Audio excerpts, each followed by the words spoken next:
je crois qu'effectivement, il y a des nouvelles choses qui nous attendent, des choses tout à fait inattendues que peut-être nous ne sommes pas forcément tous prêts à accueillir, mais je crois qu'il faut les accueillir. Hmm. Et je vais aller sur ce verset de Romains, chapitre 8, verset 19, mais je vous en lis une toute petite partie qui dit ceci, la création attend la révélation des fils et des filles de Dieu. Et cette création, c'est pas seulement nous, c'est la création autour de nous qui, elle aussi, elle attend que nous comprenions qui nous sommes, en fait. Elle attend la révélation de qui nous sommes. Et est-ce que nous savons qui nous sommes? Parce que c'est bien là, je crois, une des choses les plus importantes que nous devons mettre, on va dire, devant le Seigneur. Est-ce que j'ai la révélation de qui je suis? C'est tellement important pour savoir ce que nous avons à faire. Il faut savoir qui nous sommes. Et je vais aller sur ce verset qui dit, il me semble qu'il est là, voilà, c'est 2 Corinthiens, chapitre 4, verset 18, car nos légères afflictions du moment présent produisent pour nous au-delà de toute mesure, un poids éternel de gloire. Donc déjà, dites-vous bien ce soir, chers frères et sœurs, que nos légères afflictions, quelles qu'elles soient, affliction, c'est de toute façon une affliction, eh bien, ça va produire quelque chose. Tout ce que nous vivons amène à naissance et produit quelque chose. D'ailleurs, il y a un verset qui dit ceci, Dieu fait concourir toute chose au bien de ceux qu'il aime. Donc voilà quelque chose qui va être encourageant ce soir. Hein, Dieu nous aime, il est bon, il est profondément amoureux de nous et il va prendre soin de nous. Le verset de 2 Corinthiens 4, 18 continue en disant ceci, parce que nous regardons non point aux choses visibles, mais à celles qui sont invisibles. Mais c'est surtout maintenant que ça m'intéresse, car les choses visibles sont passagères. Tout ce que vous voyez, c'est passager. Mais les choses invisibles sont éternelles. Waouh, ça veut dire que ce que Dieu vient faire en nous lorsque il va nous proposer de lui donner notre vie, il va se passer quelque chose dans le monde de l'esprit extraordinaire. Il va se passer une nouvelle naissance, quelque chose qui n'existait pas avant, de tout ce que nous étions lorsque nous sommes nés dans notre chair. Nous étions d'une chair de notre père, de notre mère, et ce domaine-là, c'est un domaine qui va passer. L'âme et le corps sont de la chair. Mais Jésus, lui, il va nous permettre de naître de l'esprit. Et là, on revient à ce verset de Corinthiens 4, 18. Ce qui va naître en nous devient quelque chose d'éternel. Lorsque nous donnons notre vie à Jésus, lorsque nous lui confions notre vie, nous nous reconnaissons pécheurs et nous lui donnons notre vie, eh bien, nous entrons dans une dimension d'éternité. Et je voudrais aller sur l'idée que la création qui est autour de nous, elle attend la révélation de qui nous sommes, elle attend de voir ce que nous allons manifester sur la terre. Et vous voyez, quand je regarde votre communauté, je me dis, eh bien, vous êtes déjà, d'une certaine manière, une manifestation de la gloire de Dieu, c'est-à-dire de ce que Dieu fait au travers de qui vous êtes en lui. Pas ce que vous êtes en vous-même, vous n'êtes rien en vous-même, c'est ce que la Bible dit, mais lorsque Jésus vient dans notre vie et qu'il commence à faire son travail en nous, et qu'on se met même à plusieurs pour faire ce travail, comme vous le faites en communauté, eh bien, il y a un niveau de la manifestation de qui est Dieu, de ce qu'est son royaume, qui commence déjà à se manifester. Et qu'est-ce qu'on voit? On voit des guérisons, on voit des délivrances, on voit des personnes qui sont mortes, naître spirituellement. Ça s'appelle comment tout ça? On pourrait dire que ça s'appelle des naissances. C'est quelque chose qui vient à la vie. Et je trouve ça très, très intéressant parce qu'au fond, Jésus va nous proposer une vie qu'on n'a pas lorsqu'on vient à la naissance de nos pères et de nos mères, mais qui va nous propulser dans une éternité et dans un niveau glorieux parce que lui, en nous, eh bien, il commence à faire ce qu'il a à faire si nous lui obéissons, évidemment. J'aimerais prendre ce verset d'Éphésiens chapitre 1 au verset 18 qui dit ceci, qu'il illumine les yeux de votre cœur. Vous savez que votre cœur a des yeux. Et oui, votre cœur a des yeux et il peut voir des choses que votre cœur de chair ne voit pas. Et c'est ce verset continue en disant « Afin que vous sachiez quelle est l'espérance qui s'attache à son appel, quelle est la glorieuse richesse de son héritage au milieu des saints. » Mais lorsque on connaît Jésus dans notre nouvelle dimension de hommes et de femmes, enfants de Dieu, nés à nouveau, eh bien, à partir de ce moment-là, il y a un héritage qui nous est promis. Et il faut réaliser que cet héritage, nous allons le découvrir par le Saint-Esprit. Nous ne pouvons pas le découvrir par nous-mêmes, mais par le Saint-Esprit, nous pouvons. Et quelle est je continue le verset 19, quelle est la grandeur surabondante de sa puissance. Des fois, je trouve que la Bible exagère, mais c'est comme ça. Hein, déjà, la grandeur, ça suffirait. Alors, surabondante, on en remet. Mais alors, la grandeur surabondante de sa puissance, c'est vraiment beaucoup. Vous voyez, pourquoi ? Parce que Dieu est extrêmement extravagant et que parfois, il exagère. Mais moi, j'aime assez bien quand il exagère. Hein. Et alors, il dit que, voilà, on va pouvoir comprendre, voir, rentrer dans la révélation de qui il est envers nous. Et vous savez, ce qui était extravagant, c'est son amour pour nous. Je trouve que c'est vraiment extravagant. Si vous regardez la croix, c'est extravagant, c'est exagéré. Eh bien oui, Dieu l'a fait pour nous. Il l'a fait parce qu'il nous aime tellement. Et le Seigneur va donc ce soir, nous le prions et nous croyons qu'il le fait déjà, il illumine notre esprit.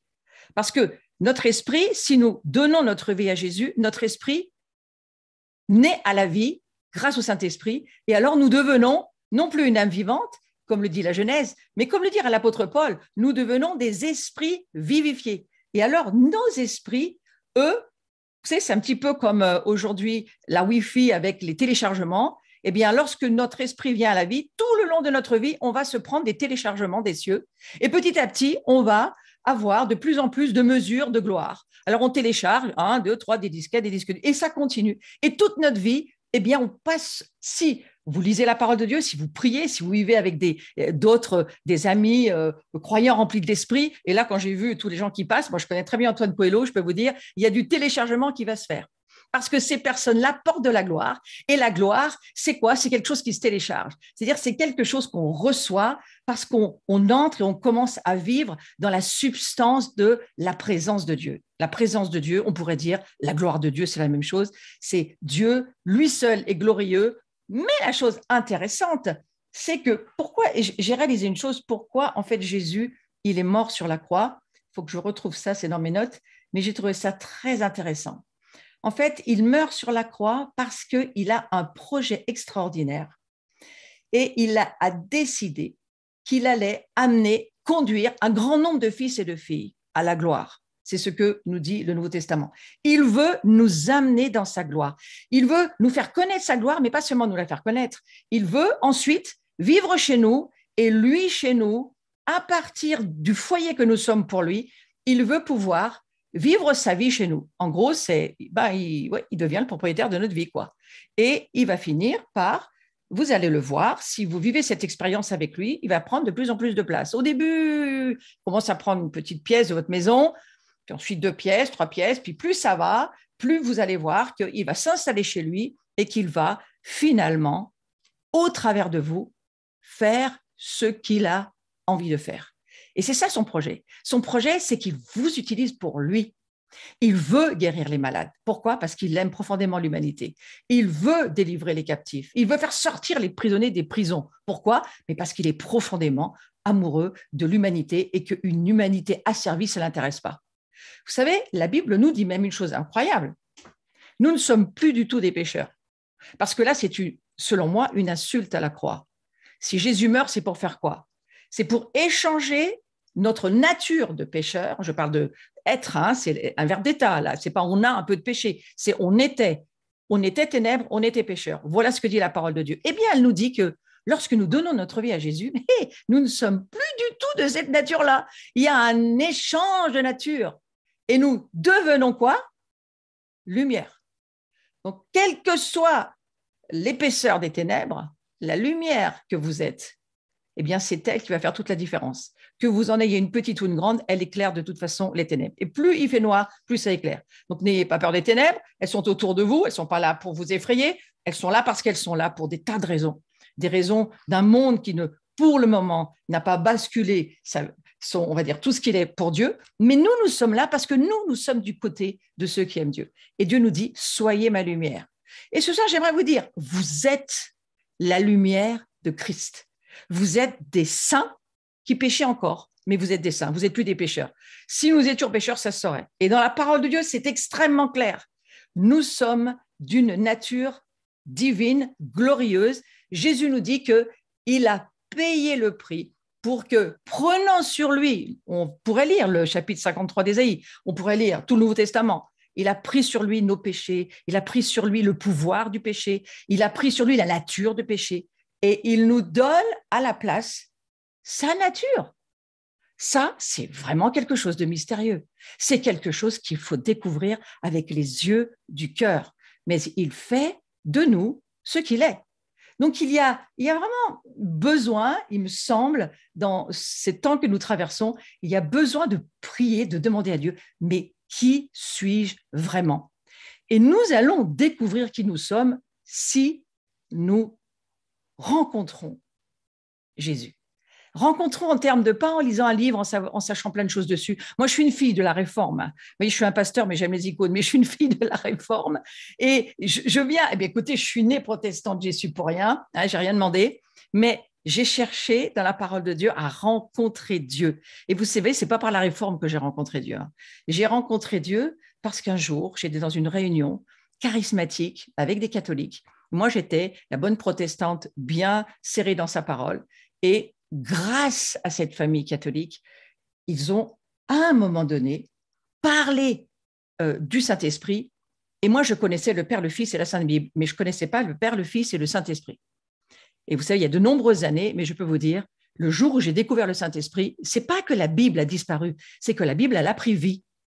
Et j'ai commencé à lire le livre vivant, pas le livre mort. La parole de Dieu, vous savez, c'est comme un portail dans les cieux. Ici, moi, je vis dans la ville de Saint-Étienne. C'est Étienne, c'est celui qui avait les cieux ouverts au-dessus de lui. Et lorsqu'ils ont commencé à le lapider, les cieux étaient ouverts. Et il y avait une communication entre le ciel et la terre.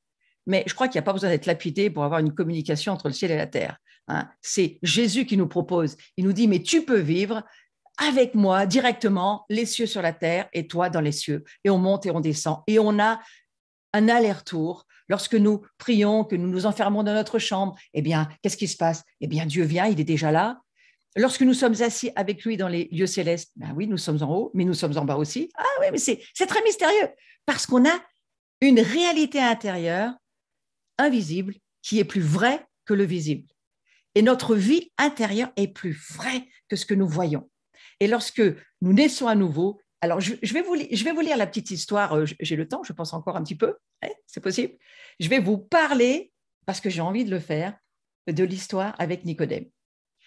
Je trouve extraordinaire cette histoire, à ma manière. Alors, vous allez l'entendre peut-être d'une autre manière que vous l'avez déjà entendue, mais c'est comme ça que finalement, c'est intéressant. Hein. Donc, il pose cette étrange question, parce qu'au fond, elle est pleine de mystères. Hein. Et voilà, il dit ceci, Nicodème. Rabbi, nous savons que tu es docteur, venu de la part de Dieu. Vous savez, Nicodème, c'est quelqu'un qui connaît la loi, c'est quelqu'un qui a vraiment de l'assise dans l'écriture, et c'est pas n'importe qui, hein, c'est un grand sacrificateur. Donc voilà, il est placé dans la société juive à l'époque de Jésus, chez les Juifs. Et il dit, personne ne peut faire des miracles que tu fais si Dieu n'est avec lui. Donc Nicodème, il sait que ce Jésus-là, il n'est pas comme les autres, il est bizarre. Et Jésus va poser la question. Avant que Nicodème pose sa question, il va demander Jésus, il va dire, qu'est-ce que je suis? Une étrange question parce que Jésus aimerait peut-être nous la poser ce soir. Qui dis-tu que je suis, toi? Est-ce que je suis qui pour toi?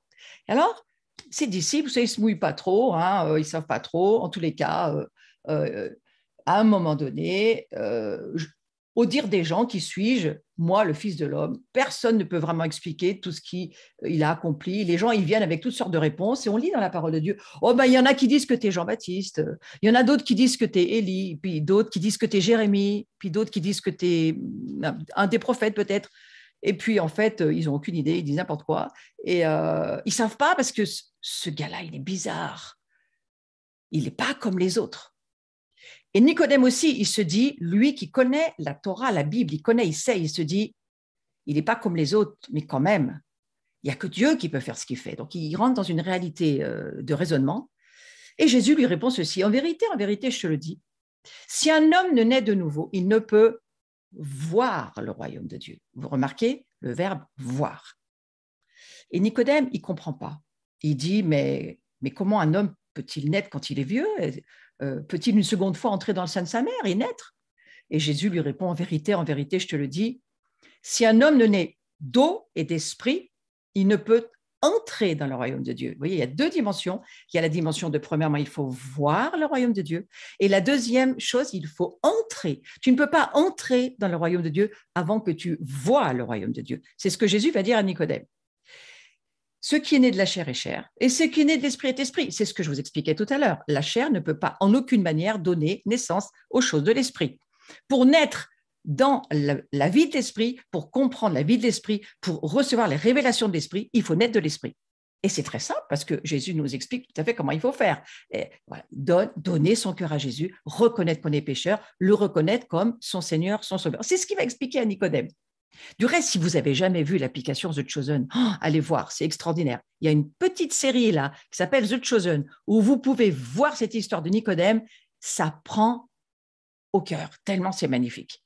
Un Jésus que vous n'avez jamais vu, que vous allez découvrir. Ce n'est ni catholique ni protestant, c'est simplement magnifique à regarder et c'est vraiment quelque chose que je vous propose d'aller voir. En d'autres termes, je continue mon histoire. Ici, Jésus dit à Nicodème, Nicodème, je suis dans une dimension que tu ne peux pas comprendre avec ta chair, avec ton âme, tu ne peux pas comprendre. Et tu n'as pas accès. Tu n'as pas eu accès jusqu'à maintenant. C'est ça que Jésus dit à Nicodème. Il y avait toutes sortes de rumeurs sur lui. Et Jésus, voilà, mais vous, leur dit-il, qui dites-vous que je suis? Et ils n'ont. Aucun ne va faire référence à sa famille, ni à Joseph, ni à Marie, parce que les disciples, ils ne savent pas vraiment. Ils se disent, c'est sûr qu'il n'est pas comme nous, il est différent de nous. Et aucun d'entre eux n'avait vraiment la révélation de qui était Jésus. Et à un moment donné, Pierre, c'est pas grâce à lui, Jésus va lui dire du reste, mais Pierre, il va recevoir une grâce.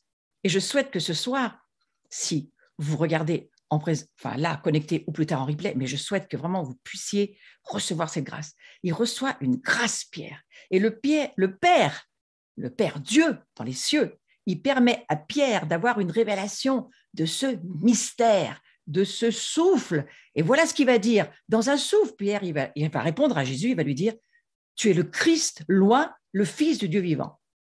Et vous savez, Jésus le remet tout de suite à sa place, parce que Pierre, des fois, gonfle un peu les chevilles, c'est un petit peu, des fois, il a un petit peu besoin d'humilité. Alors, il lui dit, tu sais, Pierre, c'est pas grâce à toi. Il aurait peut-être été content que Jésus lui dise, c'est bien, Pierre, tu as la bonne réponse, t'es champion. Mais non, il lui dit, Pierre, c'est pas grâce à toi que tu sais ça, attention. Mais c'est parce que c'est Dieu qui te l'a révélé. Et ils comprennent pourquoi ils n'ont jamais pu identifier qui était le Fils de Dieu sous forme humaine. Pourquoi? Mais parce que c'était la première fois qu'un Dieu se faisait homme.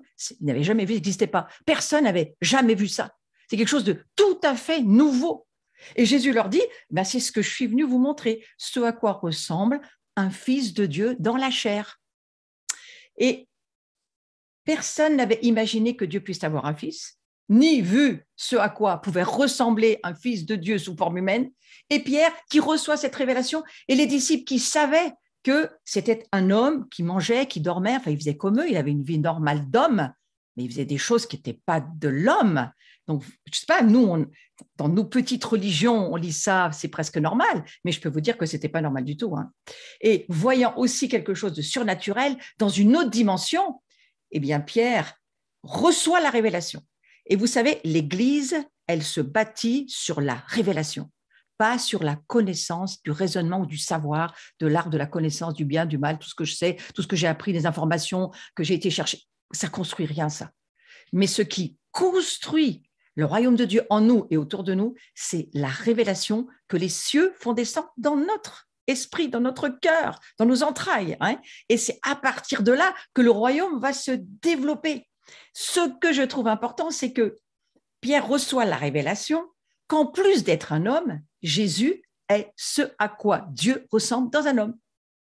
Et on a quand même toutes les chances pour nous de nous dire, ah, mais alors, nous aussi, on devrait devenir cela. Ben oui, parce que je crois que le Père voudrait dupliquer.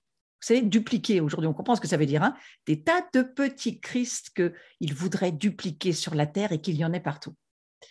Et Jésus va répondre, ce ne sont pas la chair et le sang qui t'ont révélé cela, mais mon Père qui est dans les cieux. Et cette relation, cette rencontre entre nous et les cieux, et des cieux, ça descend dans notre cœur, et la révélation, elle vient là. Et la véritable, je crois, les croyants, et je crois que vous en faites partie, hein, cette famille, lorsqu'il est écrit que Jésus bâtit son Église, bâtir en hébreu, ça veut dire famille. C'est-à-dire qu'il y a la notion de la famille que Dieu vient chercher. Dieu est un père de famille et il veut récupérer sa famille. Et tout ce que nous faisons là, lorsque nous touchons des gens pour qu'ils soient guéris, qu'ils soient délivrés, qu'ils soient ressuscités de la mort spirituelle, c'est pour faire quoi? Parce que Dieu veut retrouver sa famille et qu'il est intéressé, lui, avant nous, de savoir que toute sa famille va être réunie autour de lui. Et si vous lisez la Bible, tout à la fin du livre, vous savez qu'il y a un mariage qui nous attend, il y a un repas des noces. Vous ne voudriez pas qu'il y ait un repas de famille et que tout le monde manque autour de la table. Il faut bien que tout le monde soit là. Donc Jésus, dans ce mariage qui veut pour son fils, il veut tous les cousins, les cousines, la tata, les tatans, il faut que personne ne manque à l'appel. C'est pour ça que nous nous donnons nos vies, pour que la famille soit réunie autour de la table. Ce que le Père venait de révéler à Pierre, je crois que c'est ce que Jésus est venu nous révéler. Il est plus qu'un homme. Et avant de permettre à chacun d'entre nous de devenir des fils et des filles en tant qu'humains sur cette terre, il veut d'abord nous révéler lui qui il est. C'est un incroyable mystère. Je vais finir avec cette petite histoire. J'ai prêché pendant 10 ans en Égypte, j'ai beaucoup été en Moyen-Orient, j'ai été dans beaucoup de nations, mais je suis allée prêcher, amener la parole de Dieu, rencontrer ma famille, je dirais ça comme ça, chez les chiffonniers du Caire. Peut-être que certains d'entre vous connaissez. Et il y a une petite église qui se trouve à Mokatam, au milieu de toutes ces frères et ces sœurs qui vivent là. Et je n'avais pas de message pour eux. Je ne savais vraiment pas quoi leur dire. Je me disais, c'est plutôt eux qui sont le message que moi. Donc, je ne vois pas ce que je peux leur dire. Et je suis arrivée au pupitre devant cette famille réunie, au milieu de cette atmosphère magnifique de joie et d'amour du Seigneur. Et je me disais, mais c'est eux le message, c'est pas moi. Alors, le Seigneur me dit, mais dis-leur que c'est eux le message. Parce que je n'avais pas d'autre message que ça. Et j'ai commencé à leur dire, vous êtes le message pour ce monde. Et tout à coup, j'ai commencé à saisir qu'en fait, c'était ça la gloire de Dieu. La gloire de Dieu, c'est le message que tu es pour ce monde. Et il va simplement se développer, ce message, au travers de tes rencontres, de tes relations, de tes discussions, de tes prières, de tes conversations avec Dieu. Toutes tes rencontres avec Dieu vont te permettre, plus tu vivras dans sa présence, dans sa gloire, et plus la gloire se libérera. Mais voilà, je crois que l'idée de Dieu, c'est que nous portions sa gloire. Et c'est très clair dans le Nouveau Testament. La croix, c'est juste une porte pour permettre à toute une famille, à tout un peuple, qui a des tas de noms de famille différents, quel que soit le nom de famille que nous ayons. La confession, la dénomination n'importe pas au Seigneur. La seule chose qui importe, c'est que nous le connaissions lui, et la communion à ses souffrances, ça va avec, et que nous comprenions que son objectif, c'est que nous soyons ses porteurs de gloire. Vous ne trouvez pas que c'est écoutez, c'est un beau projet.